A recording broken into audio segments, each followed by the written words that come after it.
Honor has been absolutely talking my ear off recently about a really interesting story in Time magazine. It says what leaders get wrong about the ROI of AI. And we were actually talking about this on the last podcast episode, I think a little bit as well. But this is a really important question. And actually, this is something I personally have been grappling with one of my businesses in particular. I'll share some funny stories. But just because AI can do something doesn't mean AI should do something, because you have to look at the ROI, and there's so many things that we have to balance. There's incredible automations you can do, but what is the cost? And sometimes the ROI is clear, sometimes it's not. So we're going to get into all of that. Kicking this over to you, Connor. What got you most excited about, I guess, this concept? Yeah, I mean, I think I started to talk about this on the last podcast. Maybe I didn't. But anyway, so I was at Morgan Stanley just recently, and really working with a big group over there about like ROI and what does ROI look like, because I think that this is one of the big things. And so at AI Mindset, we get to roll out these enterprise partnerships with big organizations like Fortune 100 organizations, like 25, 35,000 people at a time. We kind of like roll out this course with. And one of the big questions, obviously, they have, Jaden, is like, well, how do we measure ROI?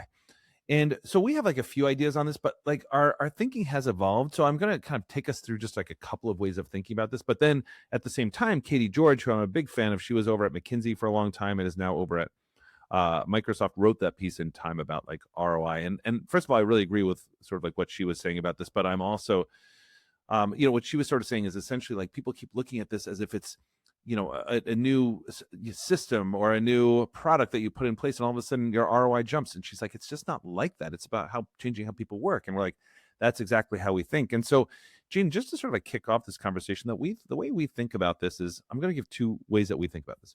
Number one is, we're already measuring ROI now every time we give somebody a salary, right? If you give somebody a salary for $200,000 in your organization, you are counting on the fact that there's an ROI on that person in that role, paying that amount of money to.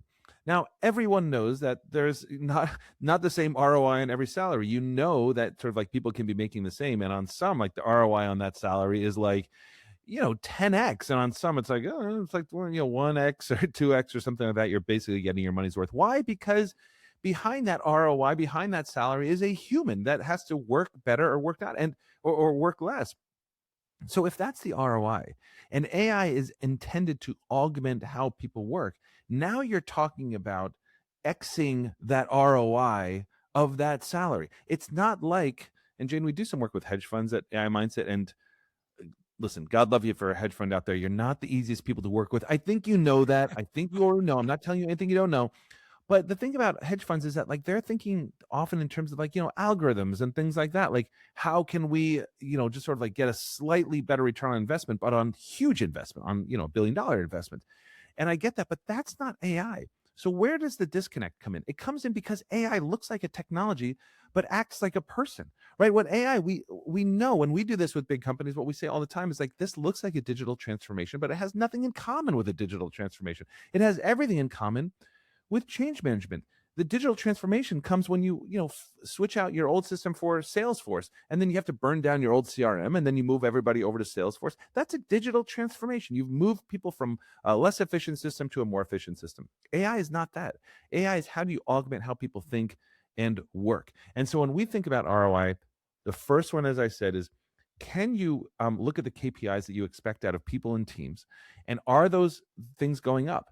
And by the way, it doesn't have to be AI. Like, I don't care if somebody shows up to work and they took their car and got here in 10 minutes, or if they walked 2 hours, like they still show up at work. So in a way, AI isn't that important. You know what I mean? Like, the AI part is not as important as what drives value, right? So, and then the second one that I think about, Jaden, is the innovation quotient. And we do this actually at AI Mindset. We have a whole framework around it. But the idea behind that is, and we did this with Walmart actually, like, we find that productivity tends to be the enemy of innovation. And what I mean by that is like an hour of productivity gain. Let's say you've kind of like, gotten your 10, 20% more productive over an hour. Look, that's going to add up. That's great. That's awesome. That feels like everybody as the end state. But that's not how we think about ROI. We think about ROI as like in terms of innovation. How do you actually transform? If you spent that hour and just like, really focus on how you would transform your role, and you use AI to lift the cognitive load off you so you don't have to figure all that out, now you're talking about ROI that's not 10%, it's like 10x. And I'm not even exaggerating, like, because we see this with companies like Anthropic. This is possible. but that's when you focus on innovation. So ROI can mean a lot of different things, but what I urge people to think about is not like now have AI. What can we expect from our company? I'm like, it's not what you expect from your company or product. It's what you expect from your people. That's where it gets interesting.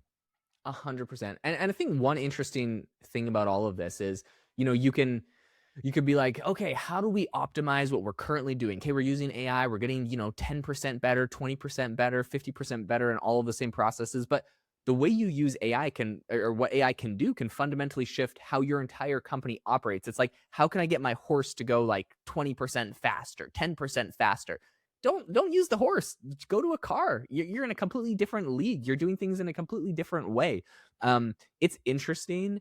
This is probably a terrible analogy here, but it's kind of like, for me, the way I think about this, when I first started using Chat GPT's agent mode, which was like maybe like a year ago. I had to pay like $200 a month to use it, and everything it would try to do on my screen was doing it the way I was used to doing things. It would take a screenshot of my screen, move the mouse, click a button, take a screenshot, move the mouse, click a button. It was very slow. It had glitches. It had issues. Then came along Claude, and the way Claude's co-work, which is absolutely taken over, and they went up 80x in like, usage, is because with code and co-work, what it does is it might look at your screen, it might take a screenshot. It doesn't try to click the button. It runs a Python script in the background that extracts everything on the web page and figures out where the buttons are and how everything goes. And then it formulates a plan and does like logic and reasoning to think about what you're trying to do. And then it's like running scripts to do things. I told it to edit a video on CapCut once, thinking it was going to open up the CapCut app and click around the UI and edit the thing. And first it tried that for 2 seconds, said this is too slow, closed the CapCut app, opened the file it had created, edited the code on the file, and said, okay, your video is edited. I opened it up and it had edited everything for me. This was a completely different way of approaching the problem. If I was like, how much faster can I edit a video in CapCut? And Claude opened up the screen and it clicked, 20% faster than me on the edits I needed to do. Well, whatever. It got 20, but it did it in a completely different way. So, anyways, this applied to every business is, I think, a big thing that we should be thinking about. And then my last point on AI, which is or AI and ROI, which this isn't really the point. This is probably a smaller thing, but I just have I'm to here share for this this. story because I'm it here was for this. it was killing me the other day. I have my news site, which is aichatdaily.com, and it basically scrapes 20 different sources and writes up, consolidates the news, and writes really great articles on everything happening in the news every day in AI.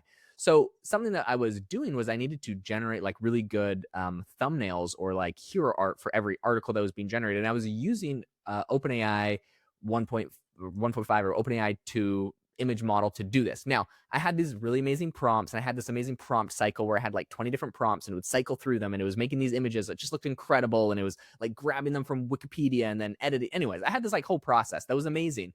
The problem was every image was costing me like 50 cents. This is a brand new site that wasn't making any money. I was making like 100 articles a day. And so, I mean, that was like $50 a day that all of a sudden I just started having to pay for all of these images. And I was like, just because AI can do this and it looks amazing, and I'm getting people on LinkedIn that are like posting like, oh my gosh, have you seen this new website? It's like so good for AI news. And I'm like, wow, this is cool. Like, people are finding this. I was thrilled, but like, it was costing me $50 a day for like a brand new project doing nothing. And I'm like extrapolating, like, how much am I going to spend on this in a year? Anyways, at the end of the day, I was like, I basically just changed it so that every time it made an image, it automatically categorized it into a category. And then I made a folder for every single company and person in the world. And then I just put, 10, 20 images that had been generated of every person in the world into these folders. And then it just automatically picked one and cycled through. So every 20 articles, it kind of cycles through them. Okay. All of a sudden, I went from spending X to spending free basically on this. Just because AI can do something doesn't mean AI should do it. You have to look at the ROI. And so, anyways, I get really excited about AI, but even I sometimes realize you got to optimize this stuff. I don't know if this is the point of the article, but I had to share that story. I love it because to me it's sort of like a couple of things too, right? It's like AI Chat Daily. I'm actually a fan of it. It was pretty cool. Like Jaden was telling me about it. I'm like, yeah, but that kind of does the same thing everything else does. And then I'm like, oh, this is actually like really good. And now the funny thing, guys, like when we're like researching for this show, Jaden just goes on his own site. So it's not only like an external thing, but like this thing's already curated things for him too, so that there's an ROI on that even, right? Because Jaden only has so many hours in a day. So ROI doesn't have to look the same as ROI always has in the past. But the other thing I guess I would say is, Jaden, you remember there's this, so this is a tip. So I don't usually do a lot of like tips, right? But I'll just tell you something that works really well for me. Jaden, remember when before the reasoning models came out, that way you could sort of like hack that was to sort of say like, It's like the chain of thought prompting. It's like, hey, walk me through this. Hey, think deeper Mhm. about this. The whole tip about take a deep breath, and everybody's like, why does that work? It's because AI understands what you mean by that. It means to think deeper. Mm. And so, like, what I do all the time is I'm sort of like thinking like, hey, I want to do this, and I'm kind of like faster horsing it, right? I'm sort of like kind of working my way up, and it's getting better and better. I'm like, this is great. And then I always do the same thing, and it's usually in Claude or Gemini, something like that. And I'll say, hey, listen, you know what I'm trying to do here, right? Can you just think like, what would you say if you're coming in and like reinventing this because you're sort of like trying to answer me and do what I'm doing? And Claude will often say, it's like, yeah, listen, like, let me just take a second and think about it. So it's a weird sort of like old timey 2023 trick, but it works unbelievably well because what it does is it's Jaden, if you and I were sort of like building something, it's sitting back, it's like, hey, I guess we're going down this road, but what are we actually trying to accomplish? Do you know what I mean? Like, and so and usually we're taking all these steps, but if the trick is to get this end state, and Claude will sometimes literally say, "Yeah, Connor, listen, I've been doing it this way because you've been asking me to do it this way. My thought is like, if you really want to get this, why don't we do it this way?" And there's no way, Jaden, because of my cognitive limitations, I ever would have thought about that. So, guys, just an easy trick on this is just to sort of like pause, get that 2023 tip handbook out here and just be like, hey, listen, Gemini, Claude, Chat, whatever you're using, just take a breath for a second. This is what we're actually trying to accomplish. We are trying to 10x our revenue, and I'm taking you down this path, and you're trying to help me build this little staircase over here. But is there an elevator that you could just like build, sort of like over there in the background? It's unbelievably effective. 100%. Guys, thank you so much for tuning into the podcast today. If you enjoyed Connor's breakdown here, the number one thing I would absolutely recommend you have to do is go check out Connor's AI mindset course. He gets into a lot of these kind of bigger questions, what people are getting wrong about the ROI with AI, a lot of ways to fundamentally shift how you're thinking about AI and how you apply it. And the place that I think this is the most valuable, because he's telling me about, different organizations that will buy like 10,000 seats for their whole organization to get this rolled out internally. That's what I would really recommend, is bring this to your department, bring this to your boss, bring this to your own organization, and roll this out for everyone in there to really be able to level up themselves with AI, how they're approaching AI, and what they're doing. So there's a link in the description to Connor's AI mindset course, the number one course I would recommend to anyone on AI.